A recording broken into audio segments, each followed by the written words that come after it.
Hey everyone, Jason Sherman here. In today's episode of Future Tech, I'm going to talk to Jonathan Gillham. He's the founder and CEO of Originality.AI. Welcome to the show. Yeah, thanks, Jason. Good to be here.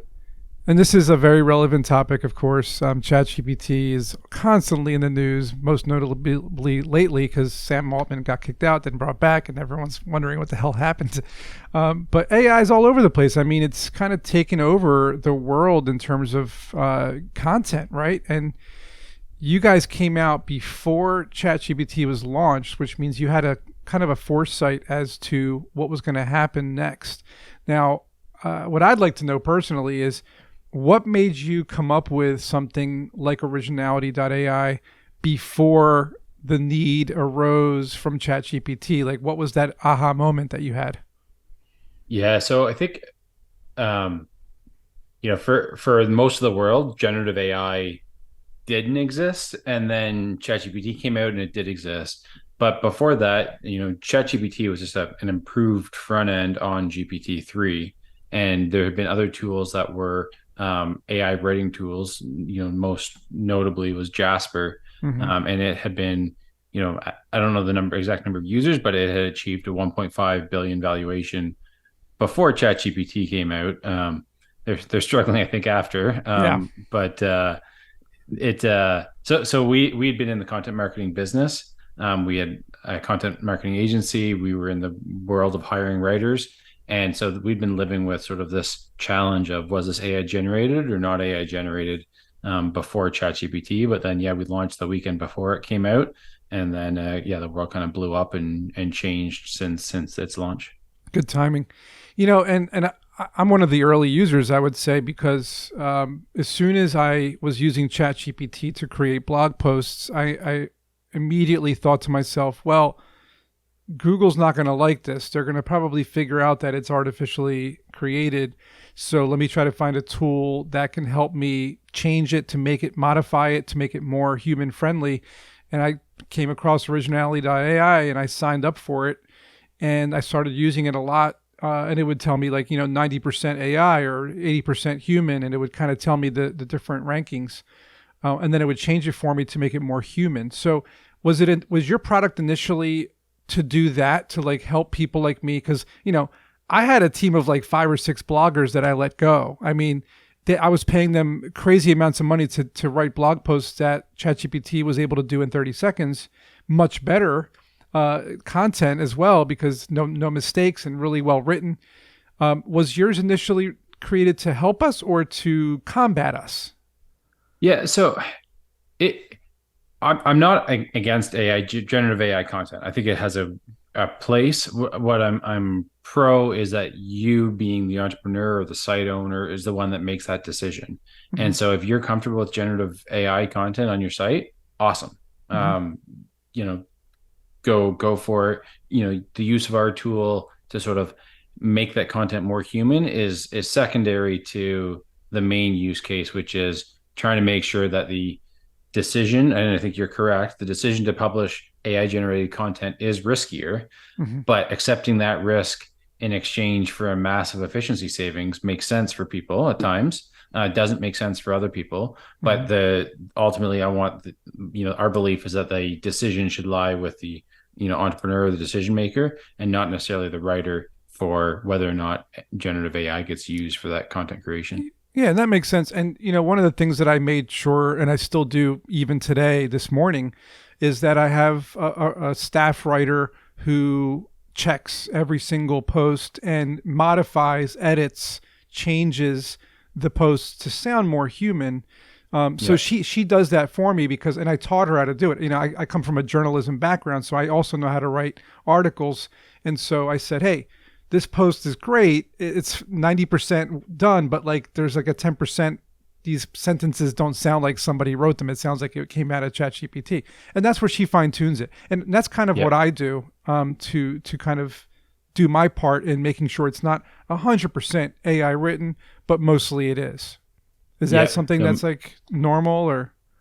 Yeah, I think there's a lot of I think so super normal. And I think a good use case. I think the the question that we all need to ask ourselves in the world of sort of like SEO and creating content to rank on Google is ultimately, what does Google want to do? It wants to rank useful content. Hmm. If you're in an industry or a topic that's being covered that the straight output of ChatGPT is useful, and more useful than what a human could produce, then great, it's a great use case. I think that's rarely the case. I think most times it needs Fine human tuning. involvement to make it truly useful, and more useful than they could get from another source. And you mentioned Google wants good content. So what's the take on that? Is Google, how do they view AI generated content? Yeah, so they've done a couple flips. So first they came out with sort of guidelines of um, automated content is including generative AI is essentially bad. Hmm. Is what their sort of first take was. And then they sort of backed that off and said, we're not saying that. We're saying that that content created for the purposes of ranking in Google and manipulating search results is bad. Right. And whether that is, I think they use like whether that's 200 humans are spun up or whether that's 200 GPTs are spun up. Um, both anything to manipulate Google is bad. I, I think, and I mean, we always have to, in the world of SEO, kind of ask ourselves, do we believe Google? Um, don't do we don't be believe what evil. they're saying? Yeah, sure. Um, Such an ironic slogan. Well, I mean, I want to press you on that for a second. So let's go back to what I was saying in terms of generating content and then having my human moderator, so to speak, or writer. Now we don't post our blog posts for the rankings in Google. We just don't.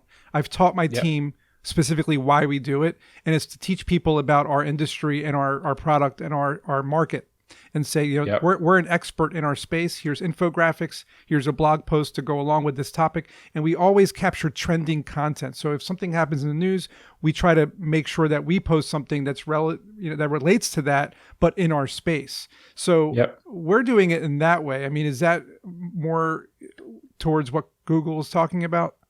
I, um, I'd have to know. So I think so. I mean, I think if you're writing for humans first, I mean, and there's been some recent updates within Google, like the helpful content update. That's a lot about sort of focusing on um, trying to make sure that writers are and publishers like us are focusing on our readers and not trying to manipulate Google. So I think Hmm. you're absolutely thinking about it correctly. I can't say that sort of in this example. I think there's always, as much as I say that, it still comes down a lot of times to the search term people are entering and the content on your page and the number of links to your page. And so I think, if you're truly 100% committed to their line of thinking and go and create content for the purposes of humans and with no eye to the search term, you might be giving up some upside opportunity around getting traffic to your site, and the rankings that would come from that sort of having a combination of a focus on Google because that's where a good chunk of traffic comes from, and the focus on the audience. Yeah, and for Spinnr, that's the name of the app that if you check us out, for Spinnr, you'll see that most of the content that we do produce, it's not trying to, target any specific kind of ranking system. It's really Yep. statistics based, data based. So like if you're trying to figure out like how many people are lonely in America today, because that's kind of our target is loneliness, is you'll see like 74%, et cetera, et cetera, et cetera. Not like trying to get into SEO with the rankings. So I think, and Originality AI, when we were originally using it, you know, we had like 5 or 6 people in Spinnr writing these articles, and then eventually when ChatGPT came out, I was getting articles written and then posting them through your site to clean them Yep. up, and they were just miles ahead. They were light years ahead in terms of quality, right? The quality Yep. was just so much better. So walk me through how, and there's like a fine line here. What's the integrity and the transparency of online content, basically, when it comes to how your product is trying to restore the value and trustworthiness, back to the internet? Yeah, so I mean, it's what's timely is and being a journalist or ex-journalist, like the word of the year just got announced this morning, and it's gotta get it right, but I think it's authentic, and it's all related to Wow. kind of the notion of what um, every time we go online now, we need to complete a Turing test of, are we interacting with a human or are we interacting with an AI? And It's what true. we've seen in some of the stats, we've run our own sort of internal studies, and we've seen like 30% of Capterra reviews since the launch of ChatGPT are AI generated. Wow. Um, So even reviews are not safe. So tell us a little bit about that. I guess Amazon reviews too. Amazon reviews. We ran a study on Amazon. I'll get the math a little wrong, but I think it was basically like 10 to 15%, a 4x increase in Wow. number of AI generated reviews since the launch of ChatGPT. Some sites, Trustpilot seems to be combating it. They had sort of a spike, but now it's dropping off. So I think they're doing stuff internally Some to battle development. that. Um, and so, I think you know when we go online, um there's a certain level of sort of trust that we're putting into the infrastructure that's in place. We're putting trust into Google that they're going to return good results. We're putting trust into the results that we see. I think there's always a healthy level of skepticism that Yeah. that should be required when you're reading online, And anything and online. that hasn't changed with AI. That was like from the beginning of the internet. Right. Don't they say Right. don't believe everything you read on the internet? Yes, that's been like, yeah, 101. So that definitely hasn't changed. What has changed, I think, is the um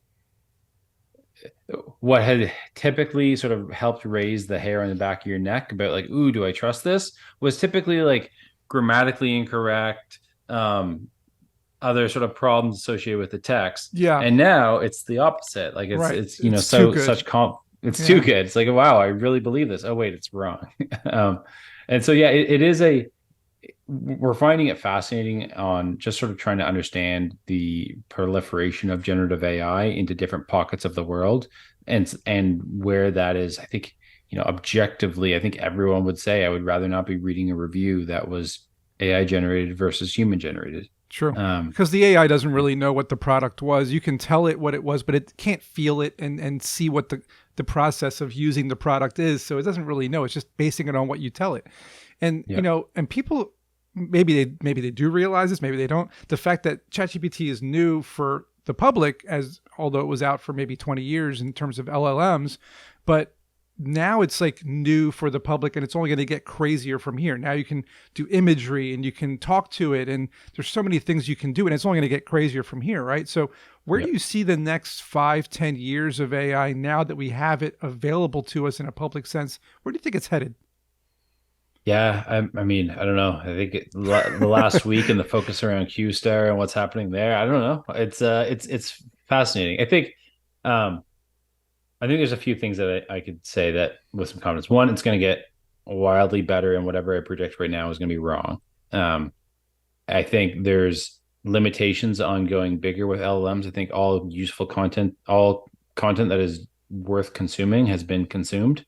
Mm-hmm. Um, and so there needs to be an evolution around to create better than human level performance. There needs to be some new innovation, which might be kind of, the rumors around Q-Star could be that. That's I interesting. think I think there's going to be a lot more focus around uh, a, a continued focus around alignment and safety. And I think the Mm-hmm. rate of development might feel like it slows when I don't know. When I think so. I think regulations. Yeah, I think hallucinations are going to get reduced drastically. I think that's the biggest problem to the use of them right now is factually, what we've talked about, like confidently bullshitting is the biggest problem. I think that's going to get tackled. Um, and like and the I'd be curious. and like the online publishing industry too, right? Like people making ebooks and like writing books and publishing them and maybe even selling tons of them. That's not great as far. I mean, I don't know what's going on there. Yeah, so yeah, it's a problem. The Guardian used Originality Tech to write a story looking at there was a foraging book about and essentially that was being sold on Amazon as a foraging ebook, and it was about like how do you how do you know if this mushroom is safe? Taste it. Was essentially what it said. Oh, geez, And and and I've seen you know that movie. I know how it ends. yeah, so and it was a deadly mushroom that they were Right. suggesting to taste to understand if it was the deadly kind or not the deadly kind. So um yeah, there's a lot of cases I think of yeah, what to trust and how do you create, and there was this guidebooks. The New York Times did an article around guidebooks that were AI generated. Um, and the fact that you can, common practice is to use pen names, and so you don't really know who that author is that you're interacting with. Right. um, and if reviews are AI generated and the book's AI generated, then who do you trust? So it is a problem that I think is going to get worked out.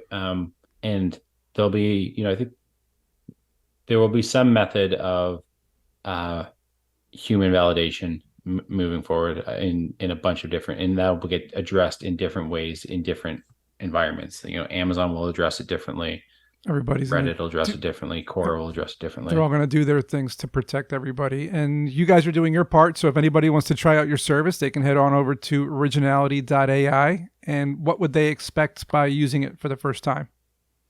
Yeah, so it's built to be help content editors. So anybody that's about to publish content on the web, it's built to help them do their job in the world of generative AI. So it's an AI checker, plagiarism checker, and fact checker, and you just paste in the content that you're looking to publish, and then you get an understanding on if it's meeting the specs that you want for your content. Of, are you happy with it being AI generated? Most people are happy, not don't want their content to be plagiarized. And is it factually accurate? And that's what we aim to be, sort of that tool belt for copy editors.